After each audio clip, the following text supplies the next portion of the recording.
네, 요한복음 강의의 6번째 시간으로 세상 죄를 지고 가는 하나님의 어린 양이라는 제목으로 우리 하나님 말씀을 전하도록 하겠습니다.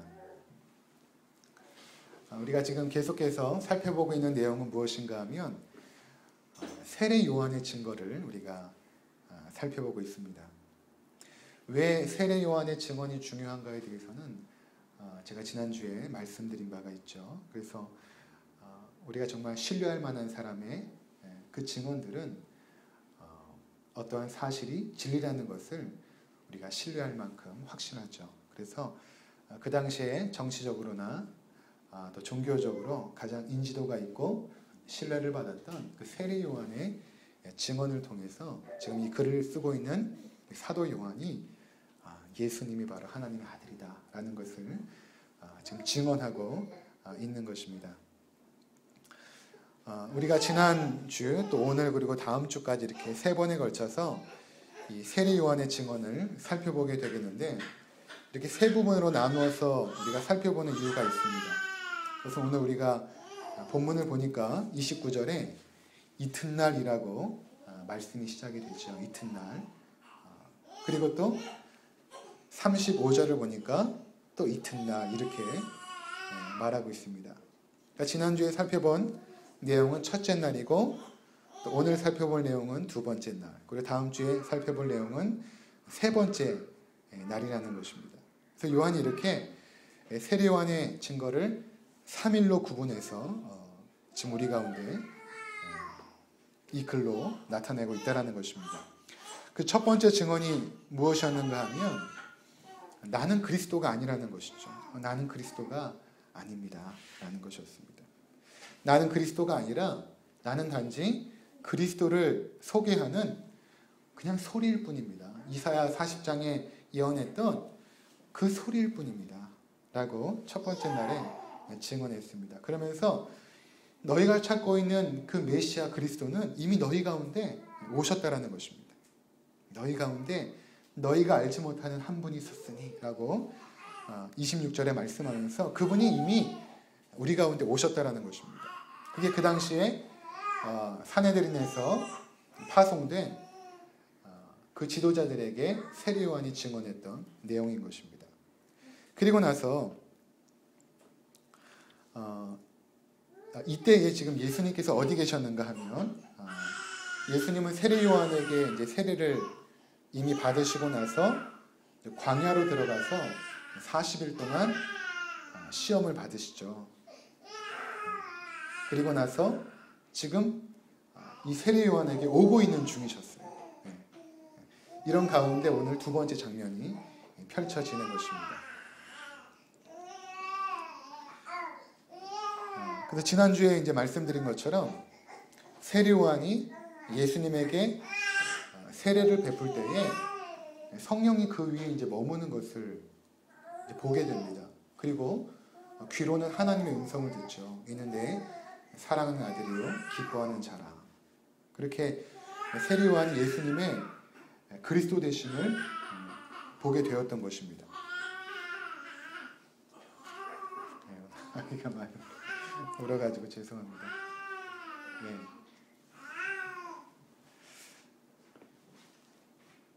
그래서 이제 세례 요한은 이미 예수가 그리스도이심을 이제 확신하게 되었던 것입니다.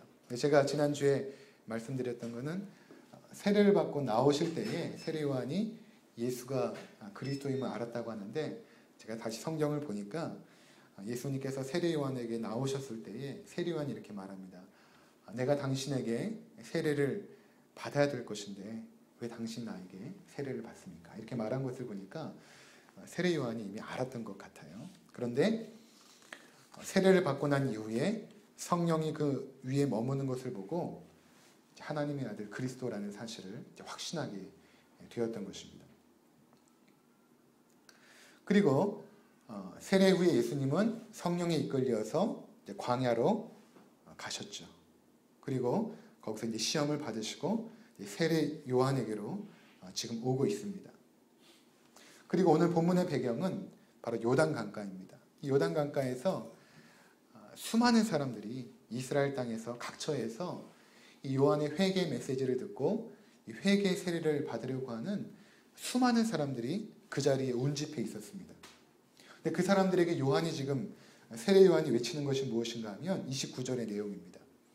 보라, 세상 죄를 지고 가시는 하나님의 어린 양이로다. 예수께서 지금 세례 요한에게 다시금 이제 나오실 때에 세례 요한이 외쳤던 그 외침이 무엇인가?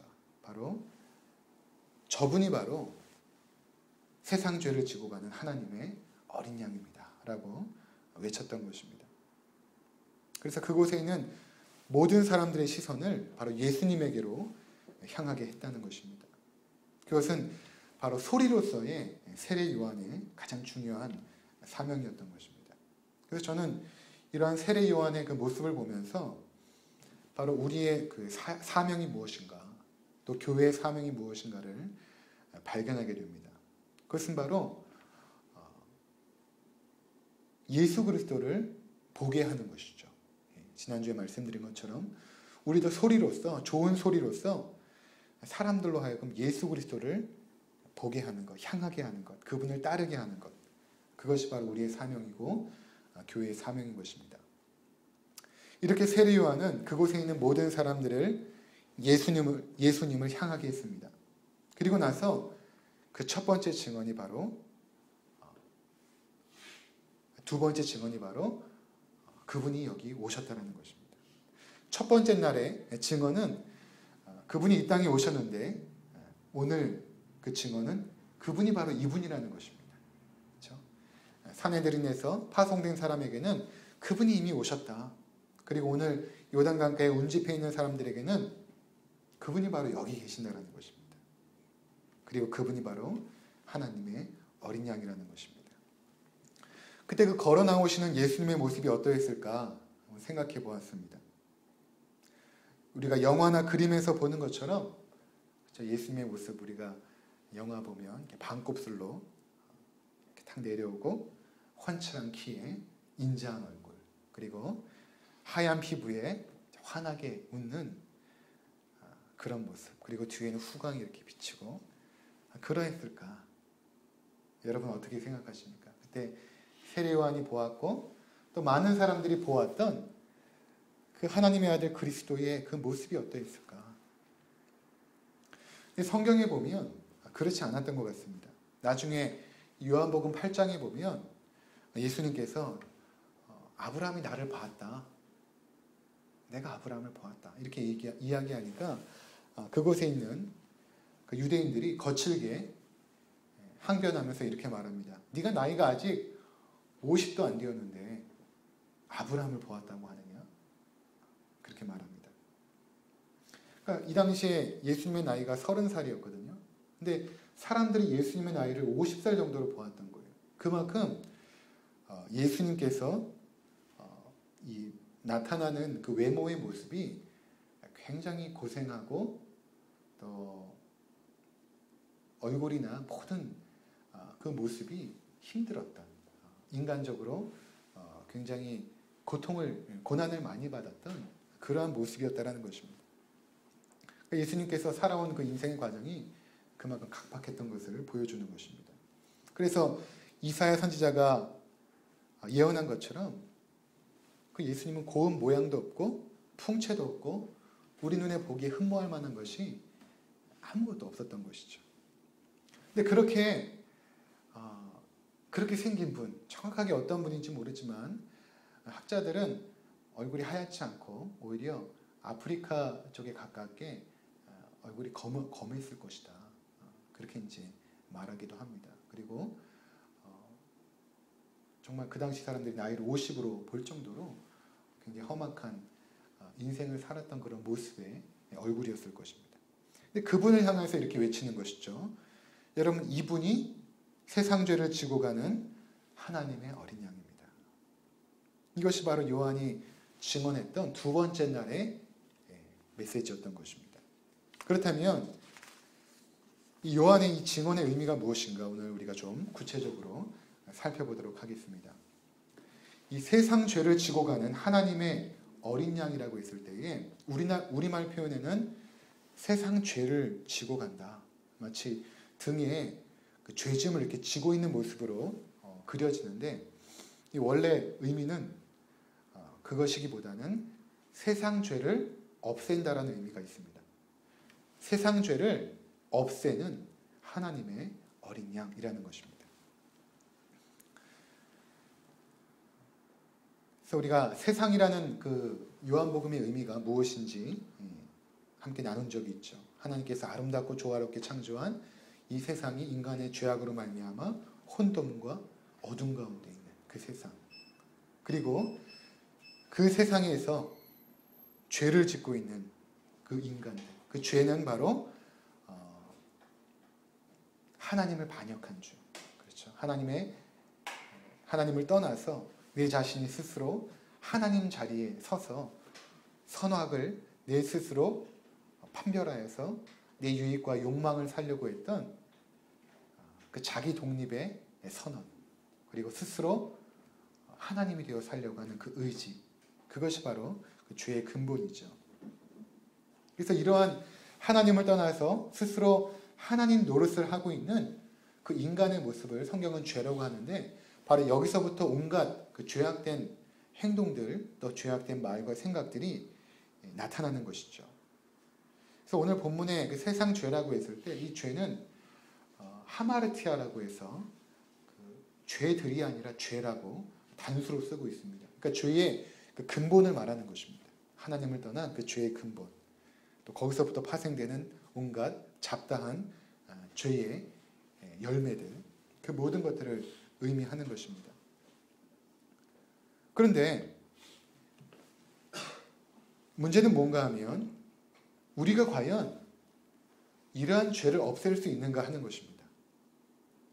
여러분 한번 생각해 보십시오. 어떻게 하면 우리의 죄를 없애버릴 수 있을까요? 우리가 여기까지 오는 동안 아마도 인생에서 지우고 싶었던 순간들이 있을 것입니다. 정말 그때 내가 그러지 말았어야 되는데, 그때 내 삶의 그 흔적은 정말 내 인생에서 지우개가 있다면 그냥 깨끗하게 지워버리고 싶다. 내 인생에서 그 당시에 그 순간은 정말 없애버리고 싶다 라는 순간이 있었을 것입니다.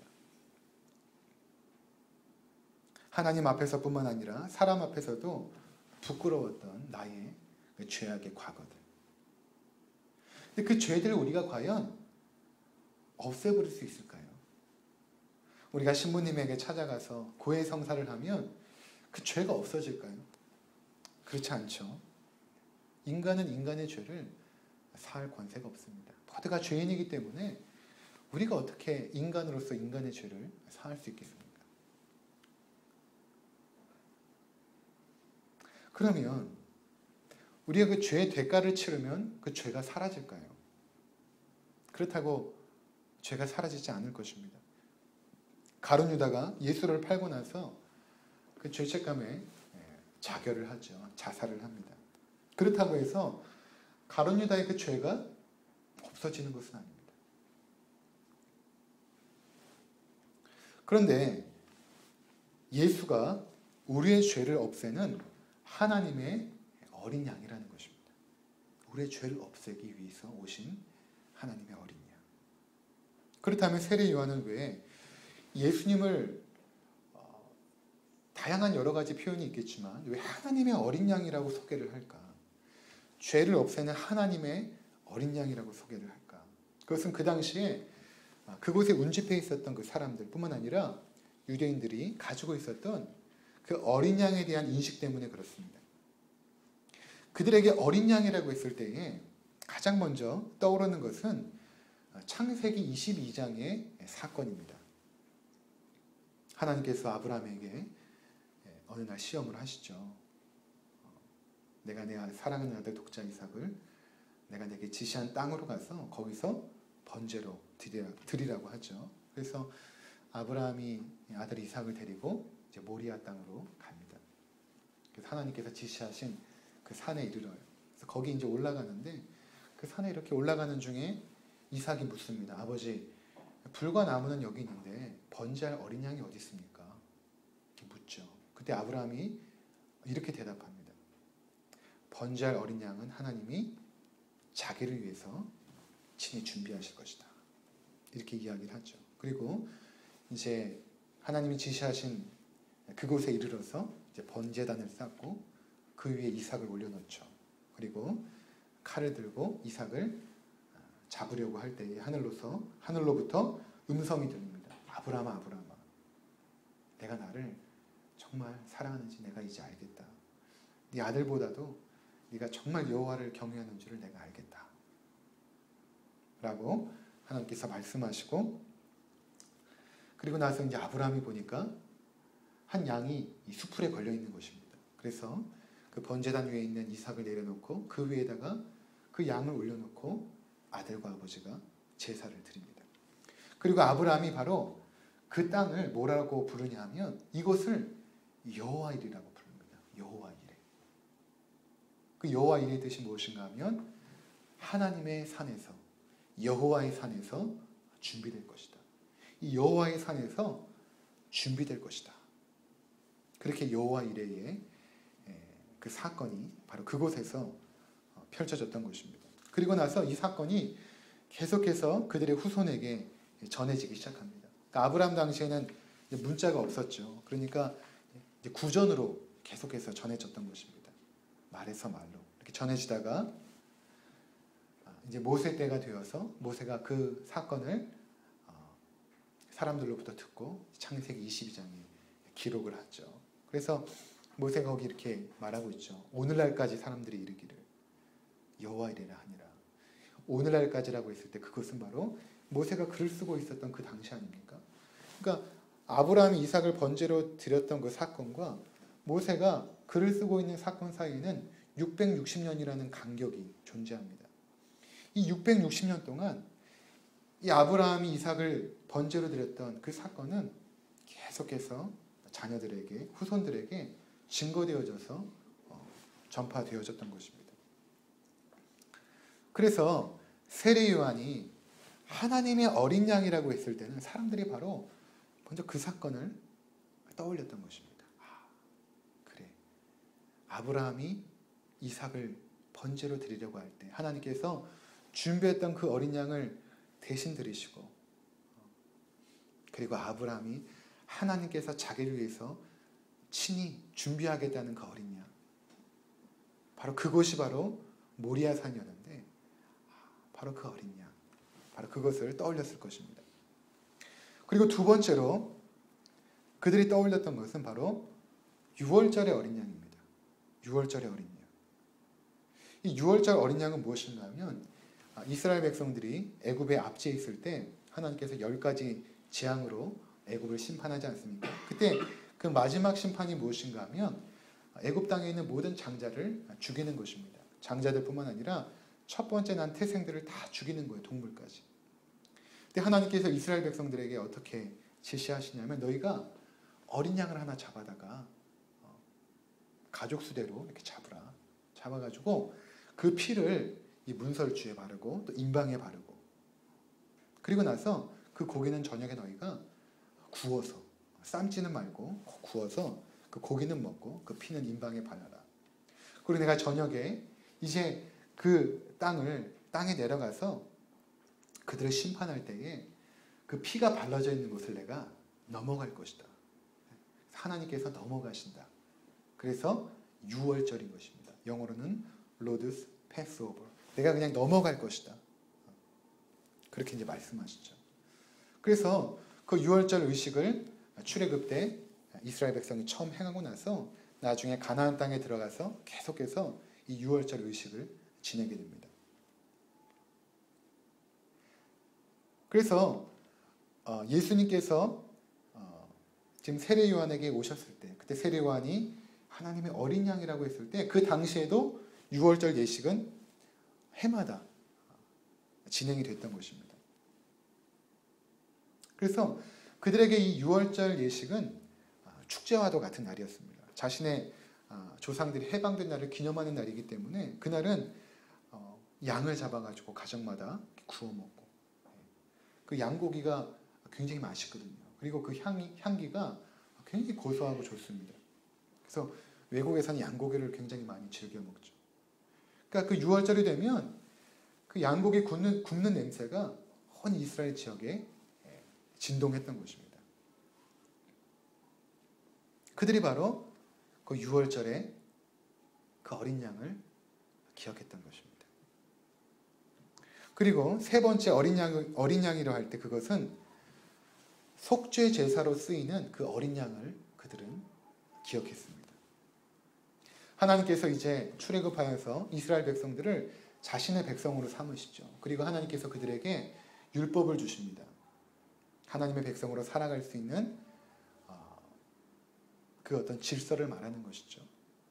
근데 하나님께서 그 율법을 주시면서 또 뭐라고 말씀하시냐면 너희가 만약에 이 율법을 어겨서 죄를 범하거든 죄를 범하면 더 이상 하나님과 함께 거하지 못합니다. 하나님의 백성으로 살아갈 수가 없죠. 왜냐하면 하나님은 거룩하시기 때문에 죄인과 함께 거할 수가 없거든요. 우리가 지금 하나님과 함께 거하는 것도 사실은 불가능해요. 근데 성령으로 말미암아 우리가 함께 거하는 것이죠. 우리의 죄를 사하신 그 성령의 능력, 그리스도의 피로 말미암아 함께 거하는 것이죠. 근데 구약에서는 그 죄를 범하면 어떻게 했냐면 죄를 사할 수 있는 그 길을 하나님께서 열어주셨는데 그 중에 하나가 뭐냐면 너희가 만약에 평민 중에 한 사람이 죄를 범하면 율법을 범하면 레위기 4장 32절에서 35절에 보니까 어린 양을 하나 가져다가 그 머리 위에다 안수를 하고 그리고 번제물을 잡는 곳에서 그것을 속죄제물로 잡으라는 것입니다. 그리고 제사장은 그 어린 양의 그 피를 번제단에 찍어 바르고 그리고 그 모든 기름을 화목제 어린 양의 기름을 떼낸 것 같이 떼내어 제단이 여호와의 화제물 위에서 살을 지니 그 양의 그 기름들을 그 번제단 위에서 살을 하는 것입니다. 그럼 그 향이 이렇게 올라가겠죠. 그래서 이같이 제사장이 그가 범한 죄에 대하여 그를 위하여 속죄한즉 그가 사함을 받으리라. 그러니까 그 당시 이스라엘 백성들이 사함을 받을 수 있는 길은 무엇이었냐면 바로 이 어린 양의 속죄 제사를 통해서 그들이 자신의 죄를 사함을 받았던 것입니다. 그리고 다시금 하나님의 백성으로 살아가게 되었던 것입니다. 그리고 마지막으로 이 어린 양이라고 했을 때 그들은 이사야의 그 예언을 기억했던 것입니다. 이사야 53장에 이사야가 이렇게 예언을 하는데 참 놀라운 예언이죠. 왜냐하면 그 당시에 대부분의 사람들은 앞으로 올 메시아가 우리의 정치적인 메시아, 경제적인 모든 어려움들을 극복하게 하는 메시아, 로마의 압제로부터 우리를 해방할 메시아. 그래서 다윗 때에 그 영광을 회복할 그런 철통 같은 권세를 가지고 오실 메시아로 생각을 했는데 이사야는 뭐라고 예언을 하냐면 여러분 이제 앞으로 우리를 위해서 올 메시아는 그런 분이 아니라 그는 사람들에게 멸시를 받고 강고를 많이 겪고 질고를 아는 사람이라고 말합니다. 그는 징벌을 받는다라고 말합니다. 그러면서 이렇게 말하죠.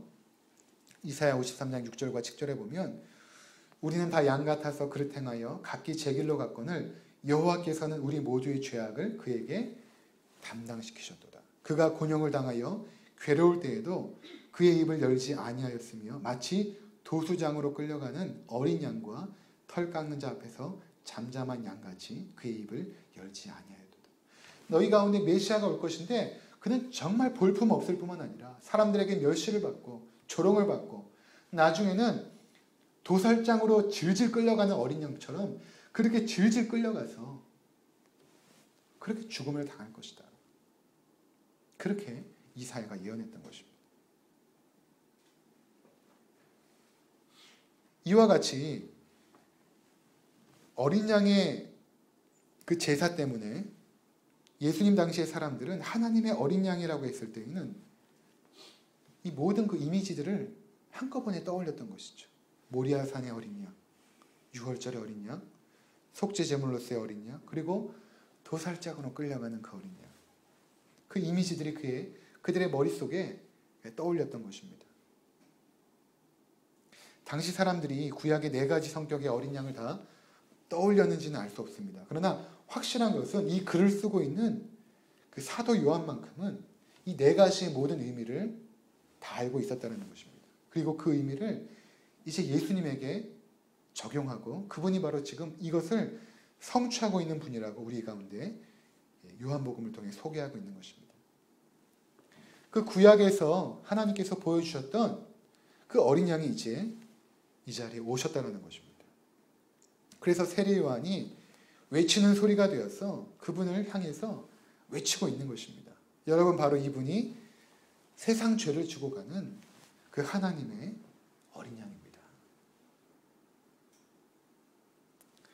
그리고 예수님께서 이제 3년 동안 하나님 나라를 선포하시죠. 그리고 이제 나중에 십자가에 죽으십니다. 근데 그분이 십자가에 죽으실 때 그 모습을 보면 참 놀라운 몇 가지 사실을 요한이 소개하고 있습니다.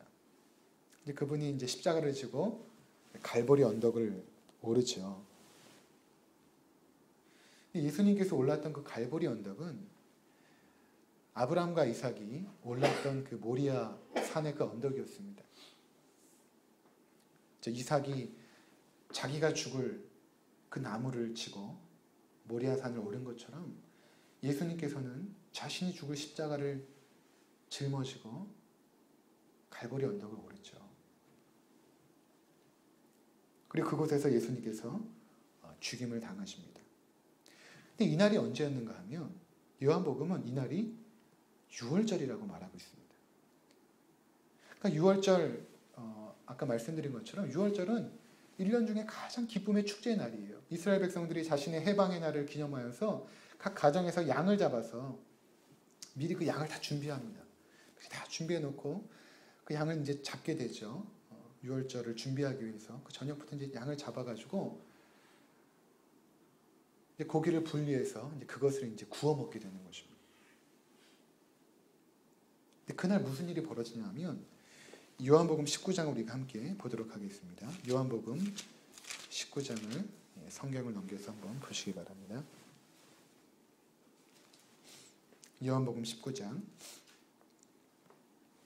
1절에서 3절을 제가 읽겠습니다. 이에 빌라도가 예수를 데려다가 채찍질하더라. 군인들이 가시나무로 관을 엮어 그의 머리에 씌우고 자색 옷을 입히고 앞에 가서 이르되 유대인의 왕이여 평안할지어다 하며 손으로 때리더라. 지금 예수님께서 지금 잡히셔서 끌려다니시면서 조롱을 받으시고 채찍질을 당하시고 침뱉음을 당하시는 이 일이 지금 일어나고 있는 것입니다. 14절을 한번 보시기 바랍니다. 14절. 이날은 유월절의 준비일이요 때는 제6신이라. 이렇게 말하고 있습니다. 지금 유월절을 준비하기 위해서 모든 유대인들이 각 가정에서 양을 잡고 축제를 준비할 때에 한쪽에서 한 분이 채찍에 맞고 조롱을 당하고 침뱉음을 당하고 있습니다. 사람들이 축제를 위해서 준비하는 어린 양이 있고 또 한편에서는 죄인들의 손에 의해 죽기 위해 한 사람이 도살장으로 끌려가고 있는 것입니다. 바로 그분이 누구입니까? 바로 요한이 이분이 바로 하나님의 어린 양이라는 것입니다. 여러분, 이 두 개의 그림을 어떻게 이해하시겠습니까?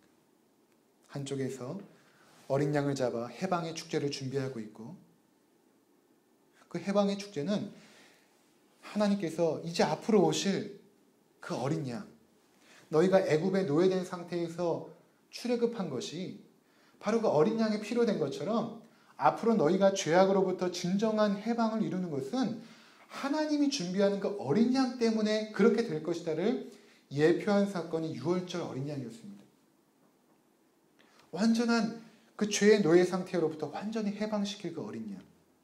그런데 그들이 어린 양을 잡고 있는 그 순간에 한편에서 하나님의 어린 양이 사람들의 손에 의해서 짓밟힘을 당하고 침뱉음을 당하고 조롱받고 있는 것이죠. 그래서 요한복음 1장 10절에 이렇게 말하죠.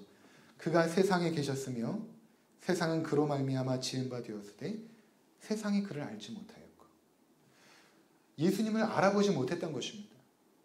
구약에서 하나님께서 그토록 준비하신 그 어린 양을 이 땅에 왔지만, 이 땅에 오셔서 우리 가운데 세례 요한이 저분이 하나님의 어린 양이라고 선포했지만 사람들은 그 사실을 믿지 않았던 것입니다.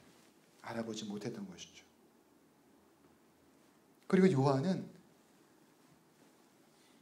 예수님이 6월절에 십자가에 못 박혀 죽으셨다라고 기록하고 있습니다. 예수님께서 6월절 어린 양이 되신 것이죠. 따라서 우리가 예수가 하나님의 어린 양이라고 할 때는 이 구약의 아브라함 사건으로부터 시작해서 이사야 예언까지 어린 양이 보여주었던 그 모든 것들을 성취하는 분이라고 말할 수 있는 것입니다. 그래서 베드로 사도가 이렇게 말합니다. 베드로전서 1장 18절과 20절에 보면 너희가 알거니와 너희 조상들이 물려준 헛된 행실에서 대속함을 받은 것은, 대속함이란 것은 죄가 사해진다는 것이죠. 그러니까 죄가 사함을 받는 것은 은이나 금같이 없어질 것으로 된 것이 아니요 오직 흠없고 점없는 어린 양 같은 그리스도의 보배로운 피로 된 것이니라. 그러면서 그는 창세전부터 미리 알리신 바 되시니나 이 말세에 너희를 위하여 나타내신 바 되었으니. 그렇게 말합니다. 그렇죠. 예수님께서 세상 죄를 없애는 하나님의 어린 양이신 것입니다. 죄를 없애는 일은 오직 하나님만이 할 수 있기 때문에 하나님이 친히 이 땅에 어린 양으로 오신 것입니다. 그리고 그 준비하신 어린 양이 바로 아브라함이 말했던 그 여호와의 산에서 준비되리라. 그 여호와의 산이 시온산 아닙니까? 그곳에 예루살렘 성전이 세워지죠. 그 예루살렘 성전 바로 맞은편에서 예수님께서 6월절에 어린 양으로 죽으신 것입니다. 이사야가 예언했던 우리 모든 무리의 죄악을 담당하신 그 어린 양, 그분이 바로 예수님이셨다라는 것입니다. 그래서 그분이 바로 우리의 화목 제물이었던 것입니다. 화목 제물. 그래서 우리가 이 시간에 이런 세례 요한의 증거를 우리도 들은 것입니다. 세례 요한이 2000년 전에 소리가 되어서 이 증언을 한 것입니다. 그 당시 사람들에게. 그리고 이제 그 자리에 누가 있었냐면, 이제 다음 주에 보게 되겠지만 이 글을 쓴 요한도 그 자리에 있었어요. 그리고 나중에 원래 이 요한이 세례 요한의 제자였어요.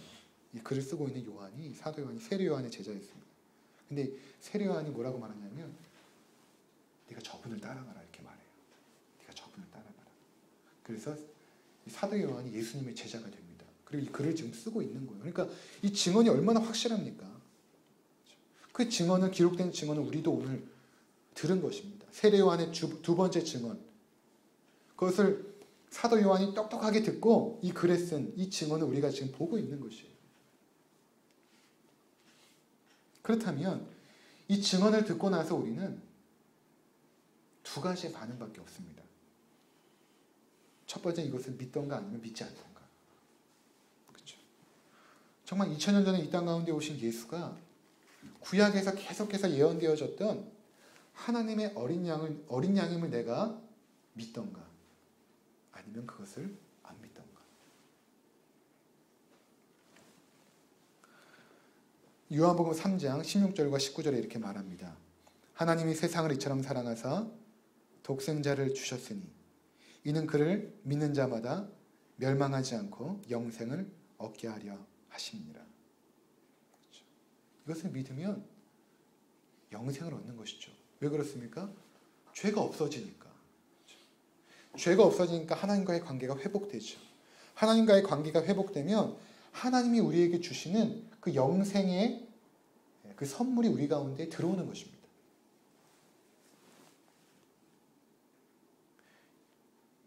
저 뒤에 아무리 좋은 냉장고가 있어도 저 코드를 뽑아 놓으면 저 냉장고는 고물이 되어버려요. 그렇죠? 저 냉장고가 생명력을 갖기 위해서는 전기를 꽂아야 되는 것처럼 우리가 하나님과의 맡겼던 관계가 열려야만 하나님의 생명이 우리 가운데 들어오는 것입니다. 그래서 그 하나님의 생명으로 살아가는 것을 성경은 뭐라고 하냐면 영생이라고 그래요. 영원히 사는 시간적인 개념이 아니라 영생이라는 것은 하나님의 생명을 지속적으로 공급받아서 우리 안에 그 생명력으로 넘쳐날 때 그것을 영생이라고 말하거든요. 그러니까 우리 죄가 사해지면 이 영생을 얻게 되는 것입니다. 그러면서 계속해서 이렇게 말합니다. 요한복음 3장 17절에 하나님이 그의 아들을 세상에 보내신 것은 세상을 심판하려 하심이 아니요 그로 말미암아 세상이 구원을 받게 하려 하십니다. 그를 믿는 자는 심판을 받지 아니하는 것이요 믿지 아니하는 자는 하나님의 독생자의 이름을 믿지 아니함으로 벌써 심판을 받은 것입니다. 그러니까 성경이 분명하게 말하는 것은 하나님 말씀을 선포합니다. 그 말씀이 뭐냐면 이분이 하나님의 어린 양입니다. 이렇게 선포해요. 당당하게. 그리고 우리를 믿음으로 초청을 합니다. 믿으면 너희가 영생을 얻지만 믿지 않으면 너는 하나님의 심판을 받는다는 것입니다. 이것은 교회에서 목사들이 성도들을 위협하기 위해서 하는 말이 아니에요. 이것이 진리이기 때문에 그런 것입니다. 요한복음 3장 36절 아들을 믿는 자에게는 영생이 있고 아들에게 순종하지 아니하는 자는 영생을 보지 못하고 도리어 하나님의 진노가 그 위에 머물러 있느니라. 그러니까 성경은 복음을 구걸하지 않습니다. 복음을 구걸하지 않아요. 요한계시록 3장에 내가 문 밖에 서서 두드리노니 이렇게 말하죠. 누구든지 내 음성을 듣고 문을 열면 내가 그로 더불어 들어가 함께 먹고 함께 나누리라는 이런 말씀이 있는데 우리가 때로는 이렇게 생각해요. 예수님께서 마치 문을 열라고 소극적으로 이렇게 두드리는 것처럼 처량하게 밖에서 문 좀 열어줄래 두드리는 것처럼 생각하는데 그렇지 않습니다. 예수님의 두드림은 굉장히 강력한 거예요. 너희가 이 문을 열면 영생을 얻지만 문을 열지 않으면 하나님의 진노가 너희 가운데 임하고 있다는 강력한 선포를 하십니다.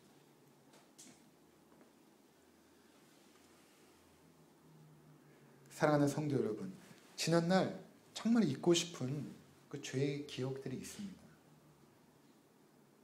놀라운 것은 하나님의 어린 양께서 십자가에서 그 모든 죄를 없애버렸다는 것입니다. 어린 양께서 자신이 그 우리의 그 모든 죄를 짊어지고 죽으심으로 그 죄를 다 없애버리셨어요. 그래서 우리가 더 이상 그 죄에 대해서 갇혀있지 않는 것입니다. 자유해도 되는 것입니다. 때때로 막 생각이 나서 괴롭죠. 그런데 더 이상 거기에 갇혀 있어서는 안 돼요. 왜냐하면 예수님께서 그것을 없애버리셨어요. 그래서 이제는 우리는 얽매이지 않습니다. 나중에 예수님께서 이렇게 말씀하시죠. 아들이 너희를 자유케 하면 너희가 자유하리라. 우리에게 참된 자유를 주십니다. 죄로부터의 자유죠. 죄의 그 죄책감으로부터의 자유. 아직까지 벗어나지 못했던 그 과거에 쓰라린 그 죄의 흔적으로부터의 자유.